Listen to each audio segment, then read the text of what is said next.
Hi, everybody, and welcome to the Mental Toughness and Body Show. My name is Rob Evans, and I'm your weight loss coach, health strategist, and internationally published author, helping take your life and your business, your health, fitness, mindset, and body from where you are right now to being unstoppable. And I've got a great guest with me today. It's Athin Cassiotis from the Business Growth Show, all the way up in Sydney. How are you today, Athin? I'm awesome, mate. Thank you for being here. And how are you going? Yeah, I'm doing great, thanks. And thanks for joining me on the show today. And I was doing a little bit of research because last time, this is your second visit to the show. It was episode 143 that you were last year. And we talked about fear and limiting beliefs. And believe it or not, this is actually this one's 303. So 160 episodes ago we last spoke. So it's been about 5.5 months. Thanks for coming back. Just to pump up your tires a little bit and tell a little bit about who you are for our audience. So you're a business coach. Obviously you've got your own shows. We can see in the background there, the Business Growth Show. It's a great podcast where you're interviewing people all around the world, how to grow your business. So that's awesome. Good job with that. You also help people grow their business online to 6 figures. Which is also amazing work. And you're based in Sydney, as I said. So I had a congratulations, first of all, and that is you're getting married. You got engaged since I last interviewed you. So what's that experience been like for you? Your life is about to change. Yeah, thanks, mate. Thanks for the lovely intro there. And yes, engaged is awesome. It's I proposed in November last year, and that was in Byron Bay. Went up to Byron Bay, which is very nice up there, where all the stars like to go in here in Australia, and had a nice beach property on the water there, and just walked out and did it, and even got to record it. So that was nice for there. And now we just recently had our engagement party in Adelaide. So I grew up in Adelaide, in the smaller place in Australia, South Australia there. So we went back and did a small engagement party. Now it's all fun and games with wedding planning for next year. Now we're going to wait till 2022. So hopefully by that time, all COVID's all over and we can have a decent wedding and not have to worry about other things like that. But it's an awesome time. It's a great story of, how Irene and I met. We've been together for a bit over 3 years now, but like when we first met, it was, like we've known each other for a long time. So yeah, really exciting times. Yeah, well done. Congratulations. I mean, it's such a beautiful time in your life. To go through it. I saw there was I don't know whether you posted it yesterday, but I saw on social media you were picking out your suits for the wedding and everything. So it brought back a lot of memories to when I got married. Also some of the memories when I got divorced, but let's not talk about that. There was a 20-year period of time in there, so it was all good. But it's still like one of the happiest days of my life, getting married. It's a beautiful experience. So congratulations to both you and Irene. It's wonderful. And also congratulations on, the growth of how you're going with your show and everything. I follow you on social media and see, some of the great guests you've got going there, and you're adding a lot of value and the testimonials that I'm seeing. So well done.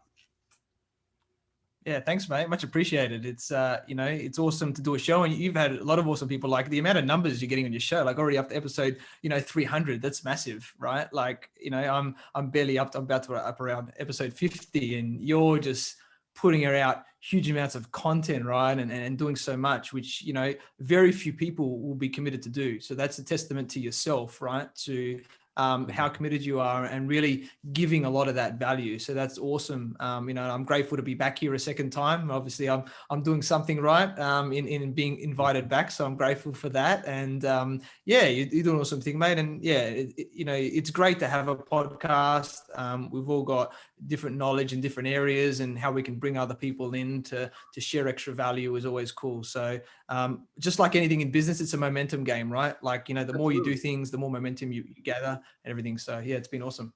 Yeah, thank you. Yeah, it has been. And look, I thought we'd just have a conversation today, and hopefully our listeners will get a lot of value out of it. It's a topic that's probably both near and dear to both of our hearts, and it's what I'm calling being comfortable being uncomfortable. And so I thought, our collective minds, we can get a pretty good conversation going here. I do want to ask you, like with the coaching that you do, I mean, people don't usually come to you and say, I'm too comfortable. They're just things that we observe. But I was wondering, what are some of the traits that you see, not just in general in people that you deal with, but maybe your coaching clients as well, that you see that people are just too comfortable? Yeah, that's a great question. And yeah, I think us humans, we like to be comfortable. It's like, I like to stay in the warm shower, the warm pool, and not go out in the cold and things like that, right? Where we're sort of conditioned this way to be comfortable in our lives, right? Because we want to be safe and everything like that. So, when I'm in coaching calls and that, like with people, a lot of what they want to do, like I guess their ideas or when they want to schedule things to be done is quite comfortable, right? Yeah. Now, the thing is they can likely have bigger aspirations and at the same time get stuff done quicker, right, than what they think they can. It's just opening up their awareness of what it is and then, giving them specific strategies, whether it's mindset stuff, whether it's, other strategies there to help them to get out of that comfort zone, so to speak, right? And really, really take them to that next level and then get them to move forward faster, right? Because, there's always things that hold us back, right? Whether it's mindset, whether it's other strategies and what we're doing. So we need to be able to, challenge people. I think it's a good way I like to say it is, give people, offer them what they want, but actually give them what they need, right? So people will come in and think they want certain things, but as a good coach, we need to be able to be like, okay, this is what this person's wanting, but what do they actually need, right? And how can we get them to get better results, faster results, push them in a good way, right? So that we can move them forward, right? That's the key thing. It's not allowing them just to do what they want to do. We need to challenge, their model of the world, the way they see the world, and get them to move forward. So it's quite interesting when you work with these people and I guess I think once everyone sort of thinks a certain way, right? We have a perception. So it's about disrupting that way of thinking and getting people to think differently. And then once you sort of go, okay, you can do this, right? Then they're like, oh, okay, I never thought about that. It's a bit too much. And once they do it, it's like you take off a layer of the onion, or you expand that comfort zone. And it's like it's an ever evolving thing. And a lot of the time we need somebody externally, like a coach like ourselves, right, to be able to push someone that way to just keep expanding that. Otherwise, we're not going to grow. Yeah, it's interesting, isn't it? Because I mean, how many times in our life in certain services they say, "Oh, are you comfortable?" And say, like, are you comfortable sitting on the plane? Are you comfortable at your table? Are you comfortable at home? Oh, is the temperature comfortable for you? And the objective is to make people comfortable. But when we think about, maybe I'll ask you this question, when we think about the results of the comfortable person, I mean, what I know the answer to this, but just so you can share your thoughts on what you see, what are the results of the comfortable person? Yeah, they're mediocre is probably a great word, right? They're standard, right? Results. You can be doing what, if you keep doing what you've always done, you're going to get similar results, right? So you're moving along, you're happy, you're relatively happy, you're comfortable, life, but a lot of the time when people are comfortable, you sort of, anyway, in Australia, we hear this is like, oh, how you going? Oh yeah, same thing, different week, different day, that type of stuff, right? People get into that frame of mind, right? It's like a standard thing, response that they say, right? Because they're comfortable and they're like, oh, I'm happy. I work, I go home, I spend time with myself, my family, kids, whatever it is, right? And they stay comfortable. But a lot of the time, one of the key people, say that if we're not growing, we're dying, right? Yeah. I think that's a great, mindset to have because we want to continue to better ourselves, right? Like it feels good to grow. And unless someone, and it depends a lot on our environment as well, Rob, Yes. because if we're around people, let's say, it doesn't matter if you have a business or if you have a job, right? Like whatever it is, everyone's at a different level, right?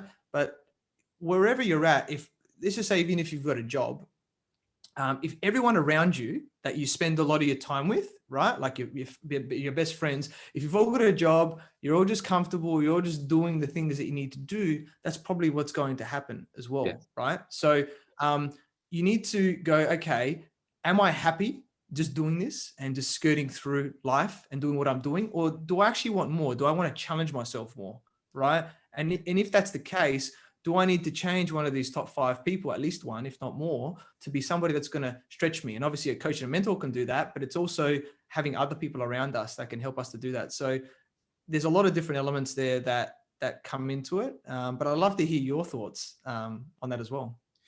Yeah, well, I think for me, I like the word mediocre. I think those people that, come into, well, normally if they're comfortable, they don't come in to see me. But if they want change, that's when they decide, okay, I need coaching. I need a hand to get me to where it is that I want to get to.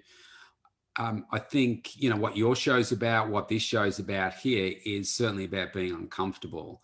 And if you want to stay comfortable, you're probably going to switch off now, because it's only, that top 1% of the population that's going to say, do you know what? I see the value in progressing my life every single day.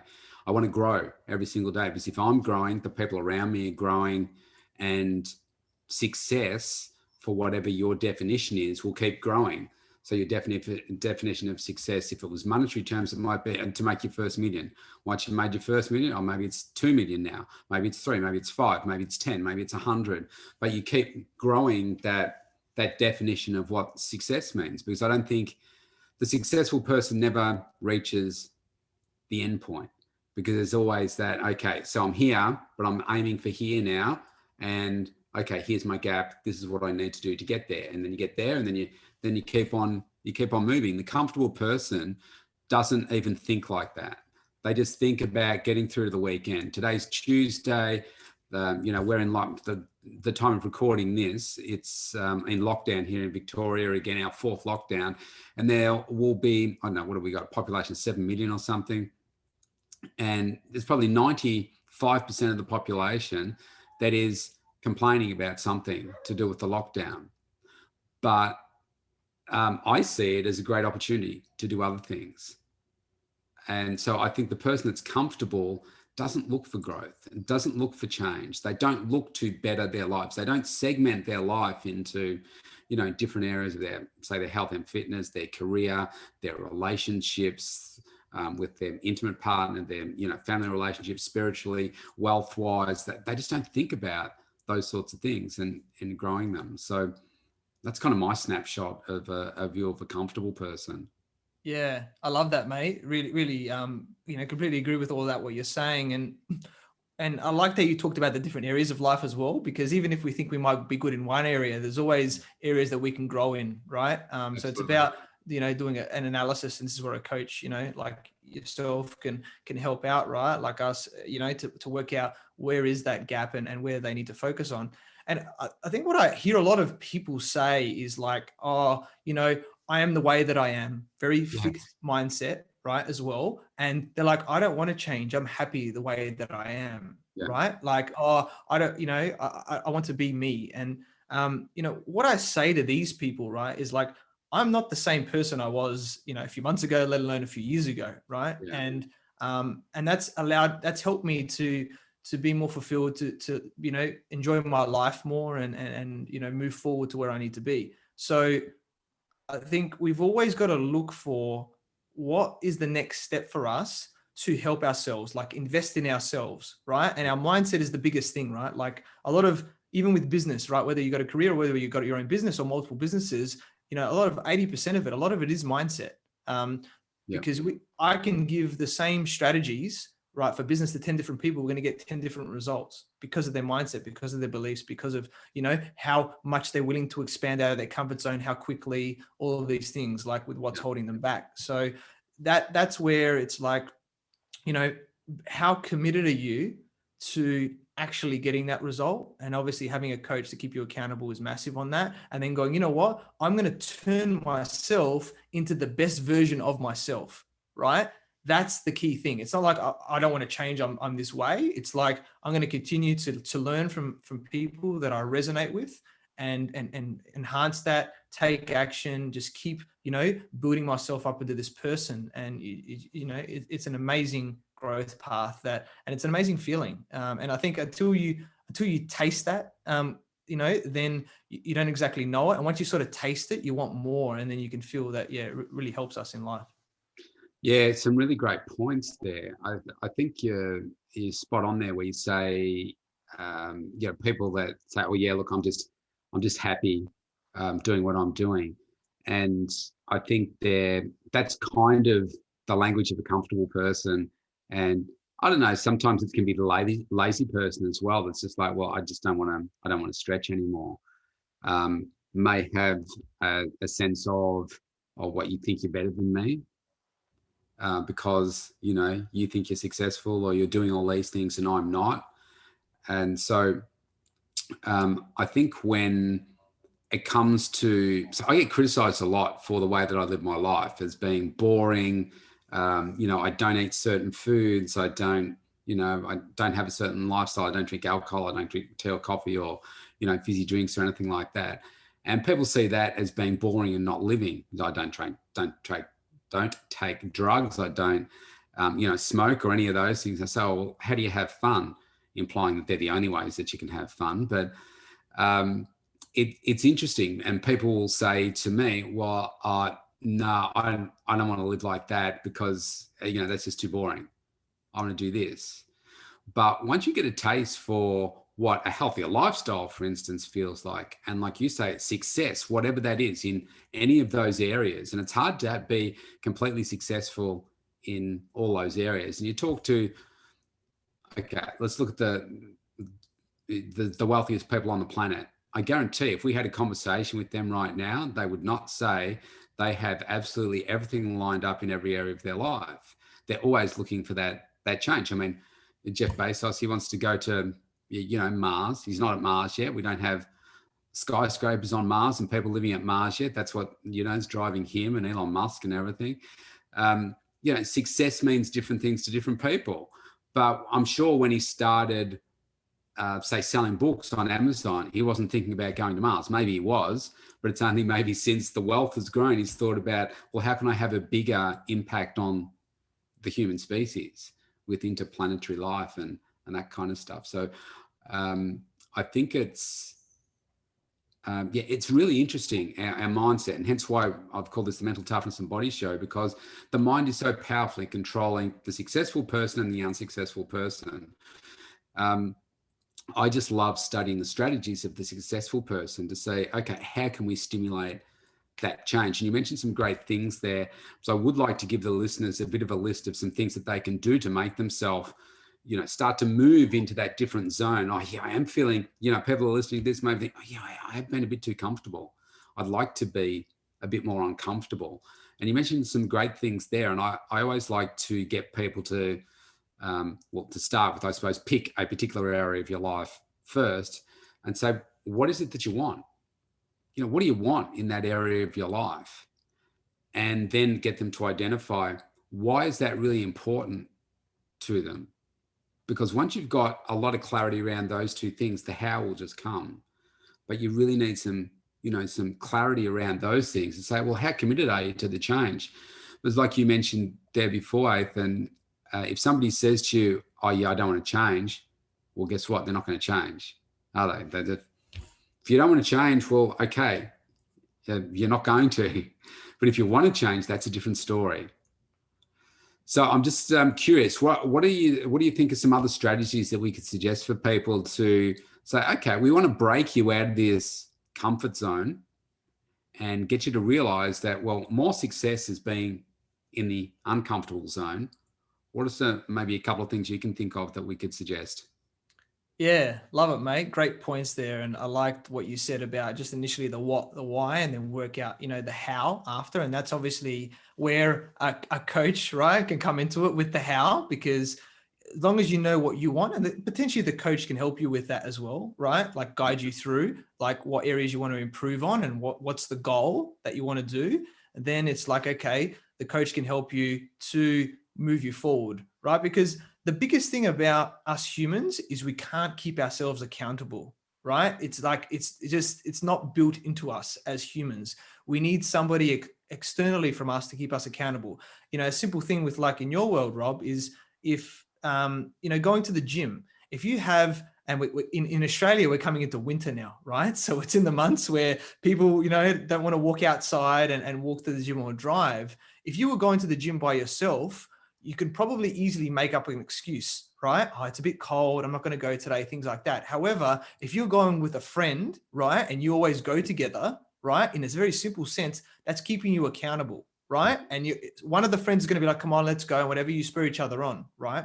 Now, that's like what a coach does, but on a much bigger level, right? It's like, hey, we're going to go to this. Let's keep you accountable. Let's move you forward, give you the strategies. And, you know, it's proven, the stats, that if you invest in like a coach, right, and you have regular meetings with them, the chance of you completing that and getting to that point is over 90%.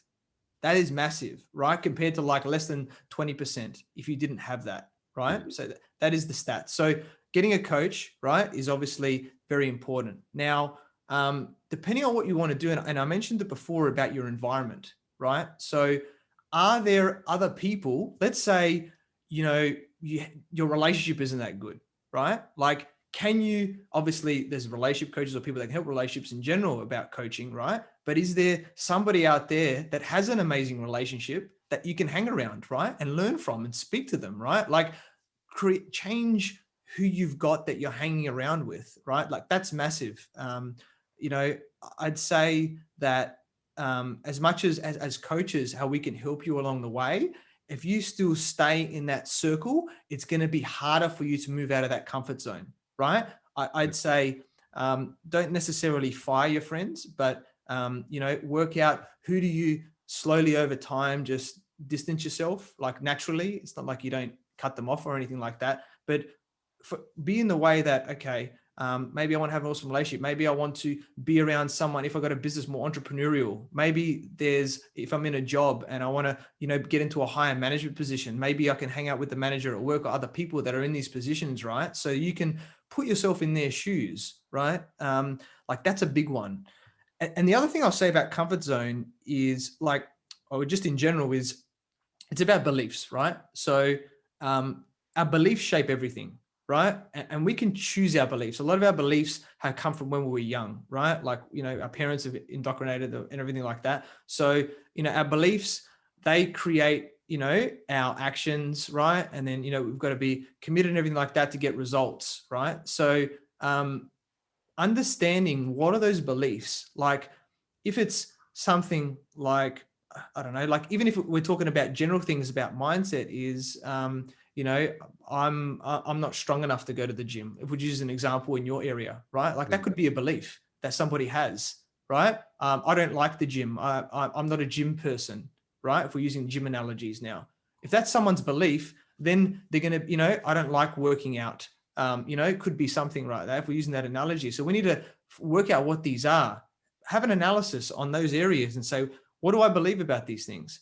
And then we need to flip those things and say, well, what do I want to believe? Right? It doesn't mean you have to, you know, in the present tense. So it's like, I love being at the gym. I love working out. I enjoy working out. Working out helps me to have more energy, you know, to be fitter, to, you know, what are the beliefs that we want to have? Because we can decide those beliefs. And once we decide those beliefs, you know, we're going to say them in the present tense and, you know, say them out loud every day, you know, incant them, affirmations, whatever you want to call them, right? And even potentially have them visually so that we can, you know, re-script ourselves basically, right, on what it is that we want, because a lot of those beliefs can be the thing that holds us back. That's where a good coach comes in and can help us with that as well, because it's challenging initially to do this yourself. Obviously, we're coaches, so we're sort of more aligned with this way of thinking. That would be the other big one. And I guess the final point I'll just say about the comfort zone in general, right, is that the comfort zone, it's like, you know, we talked about the word mediocre.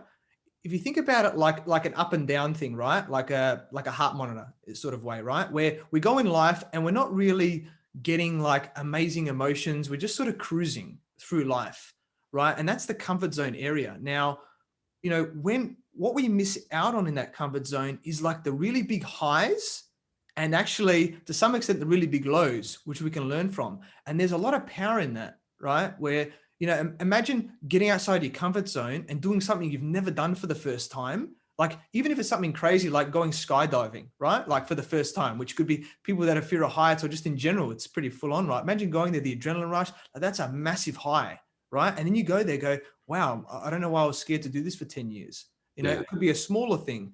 Then there could be some lows as well. But, as much as in business, we want to not be too emotional, we have emotional intelligence. We also want to be able to feel emotions in other times in our life and enjoy those ups and downs, because that's really what enriches our life, right? That we're expanding all of that. So there's a few points there that I'm sure can help everybody watching, listening today.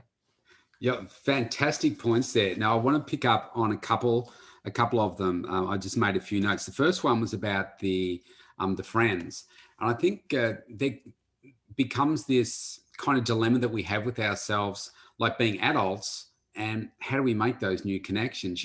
My current friend circle of 5 people or whatever completely suck, but I don't know how to change it because I don't, outside of work and maybe, you're not really social, it's hard to meet those people. And so I wanted to just give people some ideas as to how to tap into that. Like you and I, for instance, we are talking now because we met at a networking event over in Los Angeles. And so I only did that by stepping out of my comfort zone. My natural inclination is to stay in the corner at a party and just talk to maybe 1 or 2 people quietly, not to be in the center of the room and talking and et cetera, et cetera. But what I realized many years ago, that if I wanted to grow my business and I wanted to do things on an international stage and do that kind of stuff, I couldn't be just staying in the corner. So I had to step out and I had to take, bigger gambles. Hence, taking the opportunity to interview Brooke Shields a couple of years ago in front of 2,500 people, putting yourself in uncomfortable positions so that you all of a sudden become comfortable with it. People might be looking at this and saying, oh, you two guys are so comfortable and relaxed and doing these podcasts and you must have it all scripted and everything. We don't have anything scripted here. Like pre-recording, I said to Athin, look, we've done this plenty of times before. Let's just have a conversation and record it. And that's, the position that we've got to. But I'm sure if we went back to the very first podcast that we did, like on my other podcast series, I'm up to 1,060 or something. I'm sure my very first one was crap. I had 1 listener and it was a client of mine. It was just one listener. But if I go back further, I was terrified of public speaking, like most people are. But now I look for the opportunities to put myself in an uncomfortable position because I know that I will grow out of that. And so I think if people are thinking, oh, how do I do this? Well, I know we're in lockdown at the moment and it's different all over the world. We can't travel this year to Los Angeles and be with our colleagues and friends over there.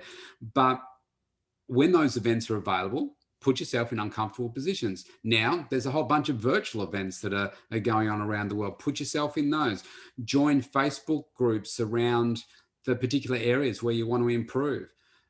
Follow certain people on social media. You might even be able to reach out directly to them. I've done that and got responses back for people, and maybe it's ended up with an interview or something like that, or you just have a conversation or form a friendship, or you just don't know. But what you will know is this: if you stay in the corner like I was doing nothing, guess what will happen? More of that. And so I think that for me is a big thing to help step out of that. I don't know whether you've got any other thoughts on, how to broaden your network when you're an adult. Yeah, that was so amazing, Rob. I love that. And yeah, definitely networking events, things like that. And people through people, right? Like, even if you're, Good point. like, it's not necessarily the person. So even if you think, is it really worth creating a relationship with this person? You never know who they're connected to, right? Yeah. Like that. So that's a really key thing to have in the back of your mind. And what's really good as well is adding value to these people. Yeah. Especially if someone's above you, like to some extent, like you're aspiring to be this person. like go to them and say, how can I help you? How can I add value to you? Right. And if you can do something like that, you'll build the relationship much better. And like, you know, they'll likely reciprocate in some way to you, whether that's to another connection, whether that's, you know, directly, whatever it is. But that, you know, that helping others and, you know, putting that energy out there, will receive it much more in return. Right. So go out there to connect, to help, be genuine, be you, right. Be open, and you never know where it's going to lead. Just, you know, amazing stuff. Love it, Rob. Yeah, I think that's a great point again, because I think if you go, I don't know, like let's just say that I approached you for this podcast and said to myself, I'm only building this connection so I can see what I can get out of you. If you're going to approach any introduction or relationship like that, I think you've got the wrong mindset. You've got to come at it from the right place, like from here. Like would you be comfortable having this person, you know, around for dinner, you know, and sitting down with them? And maybe there's some relationships where you don't want that and you need to, but maybe that should be more of a business relationship where you pay them for service and say, oh, well, I wouldn't like Athin to sit down at dinner with me, but I want his services and I want him to help me there, so pay for it. But if you're looking for, you know, to form a connection with somebody because they are, you know, above you or whatever, then you've got to do it from the right place. And I think you're adding value. What you said there is just, yeah, first class. That's the way to do it. And yeah, don't try and be someone that you're not, because you'll become unstuck. Because somebody that is not genuine, the person will tell very quickly. Definitely. And like one great points there as well. The one thing I'll just add, small thing to that, is everyone is just a person, right? Like I've been on stage as well and talked with, you know, some big people, celebrities like that. They're just normal people, right? Yes, you know, they've got a lot more fame and stuff like that than us, but that's the mindset. Whether there's someone around your level, a little bit above, or like big celebrity status, just go in there like they're a person. I'm going to do my thing. Be confident, you know, that you're going to connect with them like anybody else. And that's what's going to take you to that next level. Yeah, I think I've realized too you know, I know we've both met a bunch of celebrities and, you know, listened to them and had the chance to interview some of them. And exactly that, they all are just people that have done extraordinary things. And I wouldn't say that any of them have, well, these God-given extraordinary talents, but the common thing that I see is that they've all worked damn hard. And that's how they've built their success. And I think that's the thing that stands out for me. So yeah, well said, really well said. The other point I wanted to pick up on, you said about the coaching, which again, you want somebody to hold you account, to, you know, keep you uncomfortable. Then, you know, you go to the right coach and they will certainly achieve that for you. And yeah, I love those stats that you read out, because yeah, getting you from where you are to where you want to get to, if that's so important to you, get a coach. What I wanted to say is, if you've never had coaching before, don't go to somebody that's going to do it for free. You need to pay for coaching. I mean, I've spent, yeah, well over $100,000 on coaching over my lifetime, I'm sure. And I value the coaching. You've got to pay for it, because it's for free, then you've got no skin in the game. So you really got to, you know, give back so that you can make sure that you're committing more to it. And again, that can make you feel a bit uncomfortable. I remember my very first coaching that I paid for, and I'm like, oh, geez, this is a real stretch to pay this, but I know that it's going to change my life. So I've got to find a way to do it. Yeah, I love that, Rob. So awesome points there. And as a great line is, you know, when you pay attention, right? So yeah, that's cool. Yeah. You know, it's so simple, right? Like, think about it. I know, like with events, if you do a free event, you know, I think the show up rate is 10% of the people that register for it, right? It's crazy. Like, you can imagine all these people, there's going to be huge amounts of value that these people do. It's, you know, it's a similar type of thing. What happens if you don't pay for someone? And maybe if someone's at the start of their journey, they might be doing a couple of free ones, but you're not going to be invested. Like, and it's harder for the coach to keep you accountable because you don't have skin in the game, right? It's like, because you're not like, it's free anyway. And you're blasé. You're not going to get the results that you want by paying. You're like, I've invested this amount of money, right, over this period of time, this many sessions, however it's done, you know, I'm here to get results, right? Yeah. That's the big mindset change. And then the coach can really keep you accountable to get those results. And it's a shortcut, right? Like some people might say, oh, I can do it myself. You might be able to. It might take you 5-10 times as long, right, to do it. But what's your time worth to you, right? Do you want to get to that point in a few months, in a year, or do you want to wait 5-10 years to do it, right? That's the See my cat just running across the screen in front of me. That's all right. The cat's getting involved as well. It's like, yes, I want to get a cat coach. No, it's it's all about that, right? So, that's the thing, because in the end, we've only got a certain amount of time, right, on this planet, and our health and our mindset, is a contributing factor to that as well, of how long we have. So why not get to that point where we're fulfilled quicker? Yeah. Awesome. Yeah. Well said again. Yeah. I'm loving this. The other point that you said that I thought was really good about the deadlines. People that are comfortable don't, or set very comfortable deadlines, is what you said right at the very beginning, I think. And I just wanted to share a little bit of a story about myself with my book, Awaken the Sexy Within. I probably started 3 years before I'd finished it. And I kept setting a date of 31 December and just changing the year. And I think the first one might have been 2007. I can't even remember now. It might have been, I'm going to have it written by 31 December 2017. And then why did I do that? That might have been over 12 months away, right? And I thought, well, that's far enough away for me to be able to do it. But month 1 goes by and you haven't done anything. Month 2 goes by, you haven't, or you've thought about it. Month 3 goes by, oh, gee, I better get started. Month 4 gets by and you realize that, gee, I've only written 1 chapter. And a few more months go by, life gets in the way and you stop. And then it's like, oh, geez, I can't get it written in 3 months. I'll put it out another year. And so one day I woke up on the 1st of June and I said, I'm going to write this in 12 weeks. I'm sick of talking about it. I've just got to do the thing. And so it took me about 14 weeks because I ended up making it bigger. But what I did was I also set a date that wasn't the end of the month. It wasn't the end of the year. I think it was something like the 16th of August, 2018 or 19, something like that I set it. And I got it done because I gave myself that urgency, and it felt very uncomfortable because I thought, man, I've been talking about this for 3 years. People are starting to ask me questions about how it's going. I've got a cover up in my studio. People keep asking me, how's the book going? And I keep just changing the date on the poster. I better get this thing done. And that created this really uncomfortable thing. I'm like, who's written a book in 12 weeks? I'm sure there's heaps. But I thought, gee, if I'm going to do that, I've got to work on it every single day.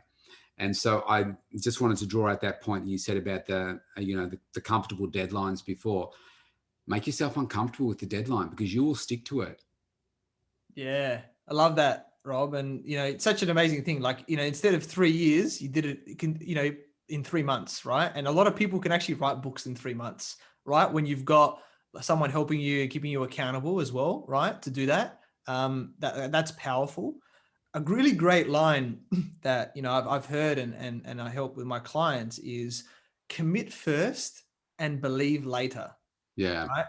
And that's great. The powerful thing about that is because sometimes our beliefs get in the way. It's like, I don't know if I can do it. And, all these types of things in that amount of time. But us humans, we're very powerful creatures, right? Depending on if we commit to something and, however much time we have, we can get it done in that time. Right? Like if you put yourself to do it, let's do it in a simple sense. If you put yourself to do a task for the day, let's say it was creating some content or, whatever it is, calling people, doing some emails, whatever like that, right? If you gave yourself 1 hour to do it, you would do it in an hour. If you gave yourself 30 or 40 minutes, you would do it in 30 or 40 minutes, right? In a very simple sense. So we work through with the time that we have. So it's, we may as well condense that time. And like, especially when you've got someone like, like a coach like us that can say, is like, they're like, oh, I reckon I can do this in 3 months. And we're like, you know what? I reckon you do that in 3 weeks, right? Yeah. Let's commit to the date right now. This is the date that is going to get done. All right, let's make it happen. Right. And then all of a sudden, we can give them that certainty as well. And they commit to it. And then it's like, all right, I've just got to get it done now. And you find a way. There's always a way once you commit to that. And that's where, a coach can really help us to make that happen. Yeah, that's wonderful. Well said. While you were talking about that, it got me thinking about time. And one of the ways that I was able to write the book was I thought, because so many people say, I don't have time. I can't fit any more time in the day. And I was looking at my schedule thinking, well, gee, I've got commitments with my family. I've got all my client commitments for the day. There actually physically isn't more time that I can extract, because if I have an hour coaching session, it's an hour coaching session. So I can't squeeze any more time out of that. So I've got to find other places. So I started doing, like my podcast, for instance, in the car while I'm driving to and from places to make better use of it. But what I realized was I'm too comfortable in the morning. So I was getting up at 6. So I thought, when I started listening to all these highly successful people around the world, they were getting up at 4 and 5. I thought, Now I didn't go straight to 20 past 4, which was the time that I was getting up. I was 6. So I thought, okay, let's go 5:30 first and see what that feels like. And then it was 5. And then let's try 4:50, because that's before 5, and that's a big psychological one. Then I went to 4:20. Why 4:20? Well, it wasn't 4. It was before 4:30, and it was later than 4. So that extra 20 minutes of sleep. But that's how I got my book written. I was getting pretty much a 2-hour extra work done that I just found in the day. And yeah, did I get tired sometimes? Yeah, sure. But if you're creating a dream, if you're trying to do that successful thing that you've always wanted to do and thought, where am I going to find the time? Get up earlier. There's time there. Definitely. I love that. And, a lot of us work to those deadlines, and it's, unfortunately, we don't, as humans, it's easy for us to do things last minute. We should plan things and do them along the way. But, when push comes to shove, we always make it happen last minute. Right. And I was busy yesterday and some things got up. I only had 4 hours sleep last night, and I had to do, one of my group coachings. And I knew what I was going to do, but I hadn't created the content. I hadn't done anything yet. So I literally got up ridiculously early this morning after 4 hours sleep. I only had a couple of hours, right? I thought that's enough time, putting myself under pressure in a way, but getting it happen. And I had the belief that I'll make it happen, right? I had 4 hours sleep, got up, bang, I'm still going right today for many hours. I've had so many meetings already today, and, delivering value there, delivering it on the thing. So it's that belief. And I'm not saying only have a few hours sleep and get up ridiculously early, right? Like, and sort of do that consistently every day, because obviously Rob would be going to bed earlier, where possible. Sometimes you just got to do it, don't you? Yeah, that's right. Like, you might have to stay up late. Maybe you have to get up even earlier sometimes, right? It's like if you catch a red eye 6 a.m. flight, right, to somewhere, if you are flying, not that we're flying as much these days, you just have to get up at whatever time to get to the airport, right? It's the same thing. So just commit to that. And once you commit to it, and it's like for something that you really want to do, like, you bring the energy. It's amazing. You think, I can't get up at that time, but like, I'm still going hard. I love it. Like, just in that moment. So yeah. Yeah. It's like that healthy stress, isn't it? We all need that. People say, you don't want stress. If we don't have stress in our life, it's boring. And if you don't have stress, like, I'm putting my body under stress, I'm putting people's bodies under stress every single day, because that's how we get change in the physical body. And it's the same with the mindset as well, isn't it? Unless you put yourself under that stress, no change. Definitely, mate. I love that. And it's so true. And we have to create like a resilience to stress. And it's like, stress is a thing that, yes, you don't want too much stress, like, right? Like, you don't want to go from 0 to 100 in stress, because, stress in a very big sense, if it's a big jump, right, then it can, like, I think it's proven with cortisol and everything, it shuts down a lot of things in the body, and, it can potentially lower IQ and stuff like that in those times. But what it is about how can you build up your stress factor, right? Like, slowly, so that you build a resilience to stress. It's not like, it's not like going, I'm just doing that. Like Rob said, if you were waking up at 7 every day and then you started at 4 a.m. the next day and tried to do that, you're putting yourself under a lot of stress, right? That's full on, right? To try and get up, and then you're probably going to bed still late, and you're trying to do that every day. Like, do it slowly, build yourself up, or put yourself out of that comfort zone like we're talking about today, right? Put yourself under that a little bit of that extra pressure, build that resilience up to the stress. And all of a sudden you'll have this massive threshold that when you get put under some stress where things happen, you'll be more cool, calm, and collective because you've built that up in yourself as well. Yeah. Yeah. Awesomely said. Well done.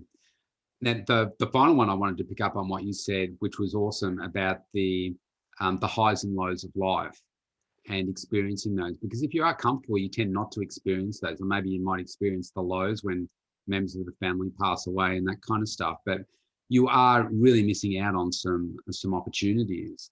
And that was a bit like me sitting in the corner. That was me for a long time, where I found that I was really passionate about what I was doing on the inside, but it would be like this. Yeah, I'm really passionate about what I'm doing. And that doesn't exude passion. That's like, yeah, I'm really passionate. Yeah, I love what I do. It's fantastic. Yeah, I just feel so energized. It's awesome. That's, and I was like, what's wrong with me? I feel all this stuff. And I think it came back to probably my childhood and just being afraid to have a voice, an external voice. Even though inside I was telling myself all this positive, inspirational, motivational stuff, I wasn't verbalizing it. So it probably took me about 2 years. And look, it was within the last decade I did this. So I was in my 40s before I realized that, man, your life's ticking away. You are not exuding passion here and energy. You've got to make a change. So for every day for 2 years, I practiced passion, and I'd walk around the neighborhood wearing my headphones and,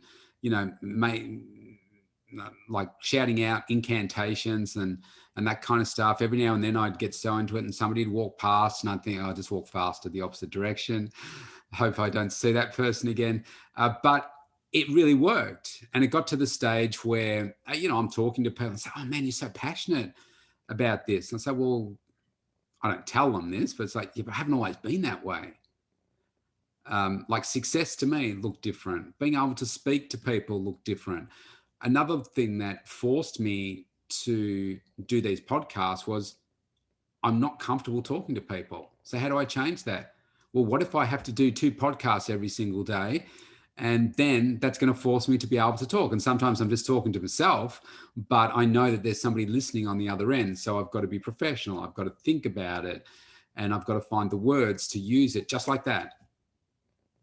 And for me, I think that practice has really helped me be comfortable being a bit more uncomfortable.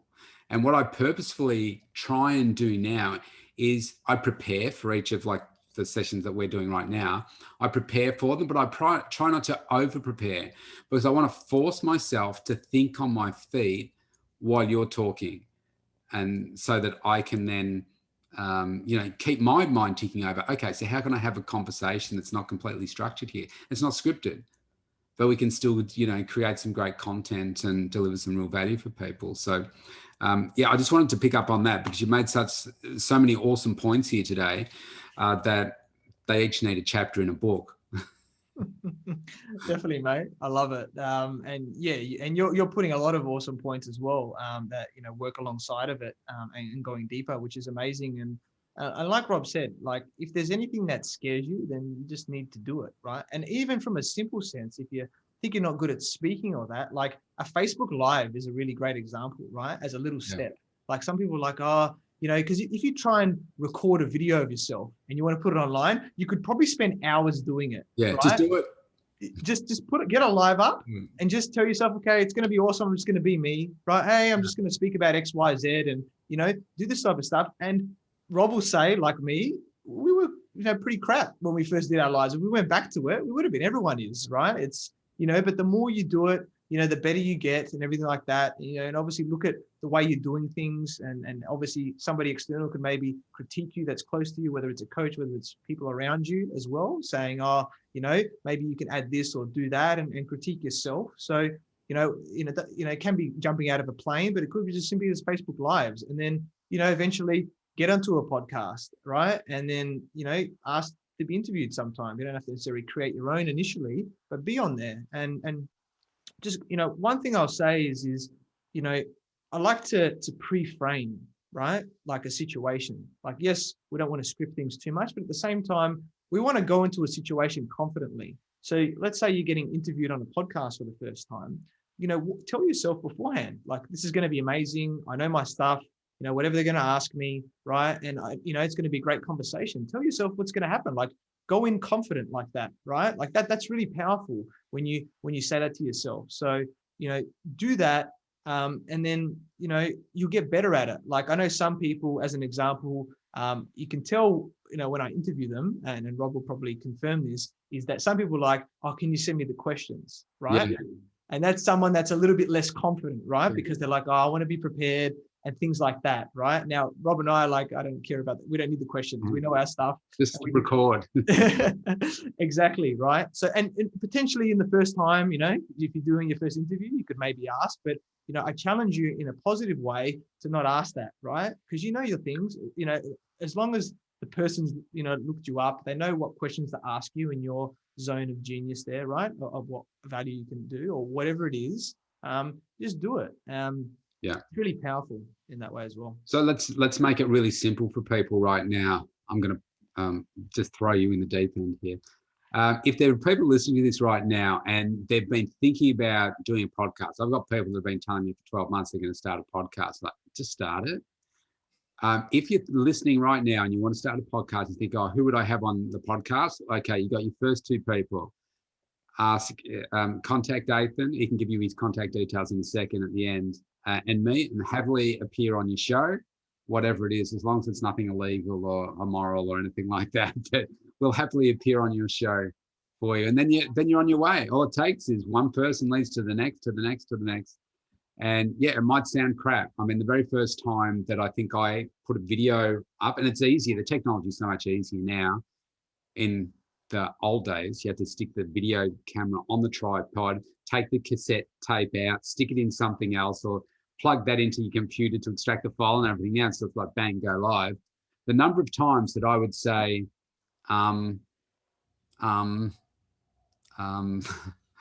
so what do you think about this? So this is what I was thinking. And it's just, they're filler words that we use, but over time you just become better at it. So yeah, definitely, great stuff. Happy to be on there and yeah, on your podcast and everything like that as a guest. It's always a pleasure to help people out, right? And giving back. Yeah, exactly. And as a simple sense, when you create it, like it's very simple. Like I would just say is pick a name that you like, right? That's the first thing. What you're going to call your podcast, right? Very simple. And then you talk about, you got the first two, like Rob and I, right? To be on there. Think about who you know in your network initially, right? Who you can reach out to. All we're doing is recording on Zoom. It's pretty easy, right? Like to record it, right? And obviously you can post it on YouTube if you want to do the video. You can put it on, all the podcast platforms, and anywhere else that, you may be able to do as you grow your networks. I guess the other thing is I'm sure if you're thinking about starting a podcast, you obviously listen to other podcasts, right? So I would assume, right? So, have a look at a different podcast, see how like the way that they sort of structure them, right? And see what you like, what you don't like, and just create a little structure for yourself. Like, try not to be too scripted, like Rob said, but have a bit of a structure, a bit of an intro, a bit of an outro, and how you want to do it. And then it's very simple. Once you sort of create that stuff and you've got your guests, that's the thing. And the biggest thing I would just say is be committed, right? Yeah. Be committed to doing it, because I see a lot of people that, they sort of fizzle off with their podcast. Yeah. Be committed from day one, because it's very rewarding, and we build a lot of momentum with our podcast and that over time. So be committed, and you'll start to see the benefits over time. Yeah, beautifully said. And yeah, that's why I committed to do it every day. I thought, wow, that's hard to do it every day. And then I started doing this podcast. Like, okay, now I'm doing 2 a day. That's really hard. But again, it's uncomfortable. Some days I'm like, man, I'm so busy. How am I going to think of 2 topics? And I'll just say, okay, what's a good topic? And I say, okay, this, bang, record, talk. That's it. I don't write down the questions or anything. It's just bang. But I've been doing it for a while now, so I'm used to it. So, Athin, really valued your time today. It's been brilliant. Before we go, I've got 10 questions, some rapid fire fun questions, just to switch things up a little bit, to get to know you a little bit. Can I fire some of these at you? Happy to do it, mate. All Let's do right, it. let's go. We'll pretend there's a timer on, so fast answers. All right, number one, what's the most impactful book you've read? Ooh, I would say Rich Dad, Poor Dad was for me because of the limiting beliefs that I overcame and understanding about money and things like that. Yeah. Yeah, yeah. As I wrote that question, I thought, oh, geez, if somebody asked me, what would I say? Do you know what mine is? What's that? And I know I'll get criticism for this, but men are from Mars, women are from Venus. Have you read that? No, I haven't read it Or yet. you need to read it before you get married. It gave me a great insight into understanding how men communicate and women communicate. And it's like, oh man, now I understand. Anyway, number I'll two. definitely do that to make sure I have a healthy marriage. Yeah, that's right. A place you've never been to but would love to visit. Yeah, I'd love to go to Peru. Machu Picchu, everything like that Yeah. in South America. I've Yes. been close by, but I love sort of ancient cultures and things, and I heard a lot of Yeah, awesome me stuff. too. So I look forward to it. Yeah, gorgeous. Okay, you're on a deserted island. You can only take one thing. What would that be? On a deserted island, as in like take one thing to the deserted Yeah, island. you can only take one thing. I would say I would take like a, oh, um, I'd say a big knife. I No. would take with me so that I can make things out of, right? Like, if I need to make, chop down trees to do stuff, I need to Yeah. make a raft. If I need to, create something that catches the rainwater, things like that. Oh, look, you're thinking really practically. Do you know, when I was writing this, I thought, gee, I hope he says this. Do you know what I thought you were going to say? What's that? Irene. I was thinking about it. I was like, Don't let her listen to this. I don't want to put her under the bus and making her come to the island with me. Like, you know what? I'll get out of here by myself and make it happen. Fair enough. Do you know what I was thinking of? A genie in a bottle. That's what I was going to take. What's your favorite food? My favorite food? That's an interesting one because I'll say it still is, but I rarely eat it right these days because I'm being very healthy like Rob, but I still love pizza. Yeah, pizza's a good one. Yeah, but I cut down. I don't eat it very often on purpose. Yeah, nice. What's your most useless talent? Useless talent. Probably I can do voices. It's probably a useless talent. Maybe that'll come into play a bit later on, but I've done them from when I was younger. So okay, so who's your best one? Because you can't say that and not tell me. That's it. I don't know. Like I do many of them. I do a couple, but the one that I can speak with very easily, I do like a robot voice that robot voice. Say that they love. So be like, hello, my name is Athin. It has been an amazing show today, Rob. We have provided so much value. Let us compute and see what else we can do. That's cool. Nice job. What's your biggest pet peeve? Biggest pet peeve? I would say is, this is going to sound a bit funny, but being around people that are not open-minded, right? Okay. So yeah. I naturally, because I think I'm in the coaching mentoring space, I like help anyone. Like I go to Irene's family and I help their family and like aiming to rescript them. It's just in my DNA, I think now. Yeah. So some people are more closed than others. So that peeves me and how I can open them up. Yeah. Nicely said. Mine was table manners. The table, the knife and fork and stuff. Okay, so we've got the Olympics coming up. Now you're a gold medalist, right?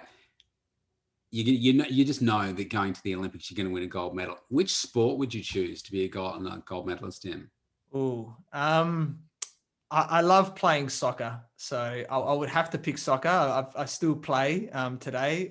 Tennis would be a close second because I've played tennis a lot as well, but soccer's the number one that I would do. Yeah, nice. So if you had a boat, a yacht sitting like in the background there next to Sydney Harbour, what would you call it? What would I call the yacht? I would call it, I'm going to say the word that I've been saying a lot lately. It's just come to me now. Is just momentum. Again, I was thinking you were going to call it Irene. Yeah, I like that. Well done. All right, 2 more questions. So if you could be any celebrity, either living or that has passed away, who would it be? I'd have to say Michael Jackson. It's Yeah. probably a bit of a different one. I actually like to dance. I sort Yeah. of taught myself how to dance, and I think his music is timeless. So yeah, I'd definitely be him. Well, if that was you, you'd probably still be around now. That's it. Now, last question could be a bit controversial. Are you going to have a COVID vaccine? Whew, that's definitely a bit controversial. I don't know if I can confirm or deny that. Well, the thing is, right, is we're sort of being indirectly forced to have one, right? By what I see, they're not forcing us, but they're like, if you want to travel overseas, you're probably going to need a COVID vaccine. So I think I'm a little bit wary. I'll just say right now, just because of what's going on in the media, like you hear about the AstraZeneca one, which we have in Australia, and there's potential blood clots and things. So I think I'm not like the first one jumping in to get it. And obviously we're quite younger, right? So the older people and the frontline people are getting them first. So I think I'll leave it, until I need it in that sort of way. I think that's what it's going to come down to with it. Yeah, it's an interesting one. I mean, out of probably the 2 Facebook posts I've done this year, the most controversial, the people coming out of the woodwork to do with the vaccine. And I'm like, wow, okay. I asked a question, vaccinate or not. And geez, the people just came out of the woodwork. Well, for the record, I'm actually having mine today. I booked in a few weeks ago for it. And I was thinking, do you know what? I'm not having it for me. I'm having it for everybody else, because they reckon they need to get the population like 75% vaccinated for us to be able to, move on with our lives. I think if I got it, I would be fine anyway, because my immune system and my overall health and stuff. But if I carried it and gave it to someone else, then I don't think that's the right thing to do. So if I can play my part, then that's what I'm doing. I have to have the AstraZeneca one because of my age. So not eligible for the other one yet. So I'm having the first dose today. So this might be the last time we speak, Athin. I'm sure it'll all go fine, Rob, but that's very commendable of you, of your mindset and, the reason why you're doing it. I guess everyone's got different reasons. We've got that choice, but like you said. That's right. It's about choice, isn't it? Yeah. It is. And we all want to travel at some point and have our lives back to some extent, right? About what it is. So whatever we can do to get to that point is awesome. Yeah, that's right. Yeah, fabulous. No, that was some fun. Thank you. I left it on a controversial note. So it's been fantastic today. It's always great catching up with you, adding, just having great conversation, adding great value to everybody. If people want to get hold of you, obviously they can look you up on Facebook, Athin Cassiotis, the Business Growth Show. Is there any other way that people can get in touch with you? Yeah, I think my Facebook personal profile's probably the one that I'm most active on social media. Like I'm on LinkedIn and a bit of Instagram and stuff like that as well. But add me definitely, Athin and Cassiotis. I've also got my website is probably the other big one, right? So if you go to athincassiotis.com, you see a lot of the other stuff on there about the show and everything else about me, and you can contact me there as well. But yeah, just get me on Facebook. I've still got a few hundred friends to go before 5,000, so getting quick before I max them out. And let's have a chat. You never know where it's going to lead. Sounds fantastic. Thanks once again for today. And look, if you want to connect with me, listeners out there, you can go to the mentaltoughnessandbodyshow.com, opt in for that free consultation. Let's start a conversation and let's make 2021 your best year yet. Thanks again for today, Athin. Always a pleasure. Thanks, Rob. Cheers.